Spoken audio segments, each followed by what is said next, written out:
तो बढ़ते प्रदूषण के बीच कैसे सुरक्षित रहें और क्या करने से प्रदूषण से बचा जा सकता है, इन सभी सवालों के जवाब जानने के लिए हमारी संवाददाता मनीषा लड्डा ने गंगाराम अस्पताल के डॉक्टर नीरज गुप्ता से खास बातचीत की।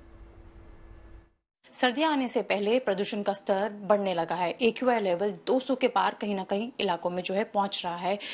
तमाम समस्या जो है बढ़ते प्रदूषण के साथ आती है और सबसे पहले आती है सांस लेने की दिक्कत। हमारे साथ senior consultant doctor Neeraj Gupta ji है गंगाराम के। सर, सबसे पहला सवाल, प्रदूषण हर साल बढ़ता है और खराब स्तर पे पहुंच जाता है। सांस लेना सबसे ज्यादा जो है दुश्वार लोगों को होता है।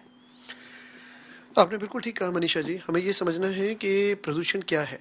प्रदूषण जो है उसके अंदर बहुत छोटे छोटे महीन कण जिसको हम बोलते हैं, जिनको हम हमारी साइंटिफिक लैंग्वेज में पार्टिकुलेट मैटर या PM पार्टिकल्स बोलते हैं।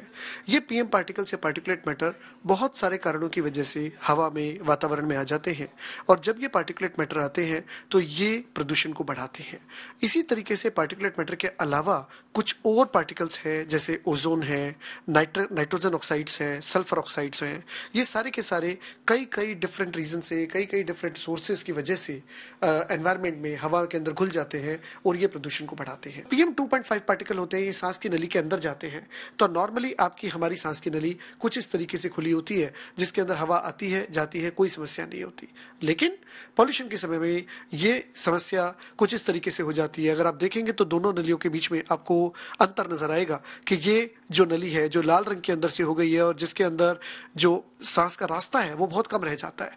ऐसी स्थिति में ये बच्चे जो हैं इनको एक तरीके की घुटन महसूस होती है, सांस के अंदर घुटन लगती है, रात को उनको ज्यादा तकलीफ महसूस होती है और वो घुटन की वजह से उनको खांसी आती है, बलगम आता है, नेबुलाइजर्स, इनहेलर्स की जरूरत पड़ती है।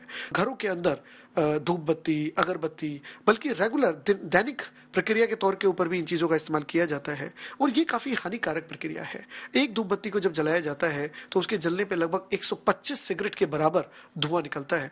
इसी तरीके से एक अगरबत्ती से लगभग 75 सिगरेट के बराबर धुआं निकलता है। तो काफी परिवार जो धूम्रपान नहीं करते, लेकिन उनको पता नहीं कि जाने अनजाने के अंदर अगरबत्ती, धूप बत्ती का इस्तेमाल करने से भी कितने ज्यादा धुएं से वो या उनके बच्चे प्रभावित हो रहे हैं।